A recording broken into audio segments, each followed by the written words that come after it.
अस्सलामुअलैकुम वरहमतुल्लाहि वबरकातुहू। नाजरीन, आज हमारा नूरानी क़ायदे के अंदर तख्ती नंबर 26 है, अलामात वक्फ़। कल हमने आपको तख्ती नंबर 25 के अंदर रस्मुल ख़त का बयान पढ़ाया था। उम्मीद करता हूँ कि आपको हमारा वो सबक बहुत पसंद आया होगा। तो आज हम शुरू करते हैं अलामात वक्फ़ का सबक। तो आइए, सबक को शुरू करने से पहले आपसे छोटी सी गुजारिश है कि अगर आपने अभी तक हमारे चैनल को सब्सक्राइब नहीं किया है तो हमारे चैनल को सब्सक्राइब कर लें और बेल आइकन भी दबा लें ताकि सबसे पहले हमारी वीडियोस की नोटिफिकेशन आपके पास पहुंच जाए। तो आइए आज के सबक को शुरू करते हैं। अऊज़ु बिल्लाहि मिनश शैतानिर रजीम। बिस्मिल्लाहिर रहमानिर रहीम। वक्फ़ के माना ठहरना, यानी कुरान पाक पढ़ते पढ़ते किस तरह और कहाँ ठहरे कहाँ न ठहरे, इसके लिए नीचे लिखी हुई अलामात कुरान मजीद में जगह जगह बनी हुई हैं। अलामात ये हैं, यहाँ से लेकर आप देखें यहाँ तक अलामात हैं और इधर अलामात हैं और यहाँ इनकी तशरीह है, यहाँ अलामात हैं, यहाँ तशरीह है। देखें अलामात, ये जो गोल निशान है इस तरीके के कुरान मजीद में बने होते हैं। कह रहे हैं इस अलामत को आयत कहते हैं, यहाँ ठहरना चाहिए। उसके बाद है त्वा, वक्फ़े मुतलक की अलामत है, इस पर ठहरना चाहिए। उसके बाद जीम, यहाँ ठहरना बेहतर है और ना ठहरना भी जायज़ है। अगर जीम कहीं पर बना हुआ है तो वहाँ पर ठहरना बेहतर है और अगर नहीं ठहरेंगे फिर भी कोई हर्ज नहीं। कह रहे हैं उसके बाद है ज़ा, यहाँ ठहरना बेहतर है। जो ज़ा है इस पर ठहरना बेहतर है।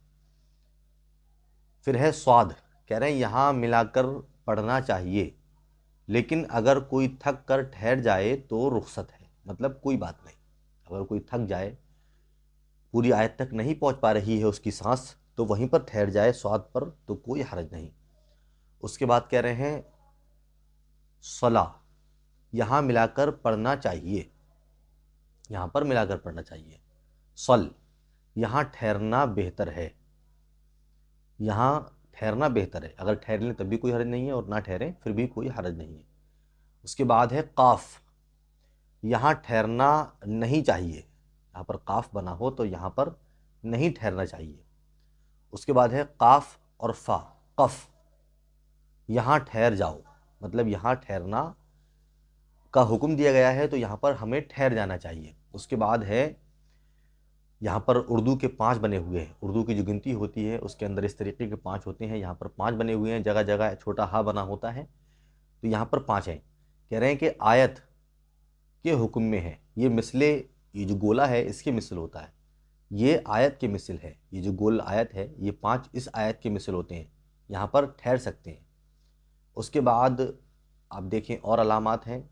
यहाँ पर मीम है, कह रहे हैं ये वक्फ़े लाजिम की अलामत है, इस पर ठहरना ज़रूरी है, इस पर ठहरना ज़रूरी है। ये वक्फ़े लाजिम जहाँ पर मीम बना होता है तो यहाँ पर ठहरना ज़रूरी होता है। उसके बाद है सीन या सक्ता, यहाँ किसी कदर ठहरना चाहिए मगर सांस न टूटने पाए। जैसे सक्ता होता है तो सक्ते को इस तरीके से पढ़ेंगे कि हमें सांस नहीं तोड़नी है लेकिन वहाँ पर ठहरना है, हल्का सा आवाज़ को रोकना है, फिर आगे बढ़ जाना है, लेकिन सांस नहीं तोड़नी है। उसके बाद है वक्फ़ा, यहाँ सक्ते की निस्बत ज़्यादा ठहरना चाहिए।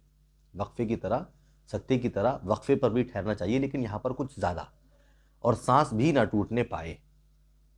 उसके बाद है लाम अलिफ, ये अलामत कहीं आयत पर होती है, यहाँ ठहरे या न ठहरे, मतलब नहीं बिगड़ा।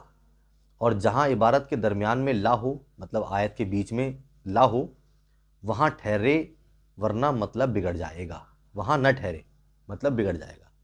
अगर वहाँ ठहर जाएगा तो मतलब बिगड़ जाएगा, तो वहाँ पर नहीं ठहरना चाहिए। जहाँ पर ला बना हो आयत के बीच में, जैसे पूरी आयत है एक और उसके बीच में, बीच लफ्ज़ों में बना हुआ है ये लाम, तो नहीं ठहरना चाहिए वरना मतलब बिगड़ जाएगा। उसके बाद है काफ, उसका मतलब ये है कि पिछली आयत में जो अलामत आ चुकी है वही यहाँ भी है, जो पिछली आयत में अलामत आई थी वो यहाँ पर भी है, तो इसलिए यहाँ पर भी उसको दिखाने का ये बताते हैं कि निशानदही करते हैं कि पीछे ये अलामत आ चुकी है। उसके बाद है मीम और ऐन। इसका मतलब ये है कि यहाँ 3 जुमलों में से जिन 2 को चाहो मिलाकर पढ़ लो। ये 3 जुमले कहीं पर लिखे हुए हैं तो वहाँ पर मिलाकर पढ़ सकते हैं, वरना नहीं पढ़ सकते। इस तरीके के माँ और ये 3 नुक्ते भी बने होते हैं कहीं कहीं माँ की जगह। अलबत्ता माँ और ये 2 नुक्ते और ये वाले 3 नुक्ते, ये 3 नुक्ते, ये 3 नुक्ते, बात इनकी एक ही है। मैं जैसे आपको बताऊँ, जैसे ये जो इनका ये मामला एक ही है। उसके बाद देखें, यहाँ पर हमने आपको पढ़ाया था, यहाँ पर नंबर 1 लिखा है, तो यहाँ पर नंबर 1 से उन्होंने कुछ समझाया इसी सफ़े के अंदर। नंबर 1 उन्होंने यहाँ पर लिखा है। तशरीह करते हैं, जहाँ कई अलामात हों तो ऊपर वाली पर अमल बेहतर है।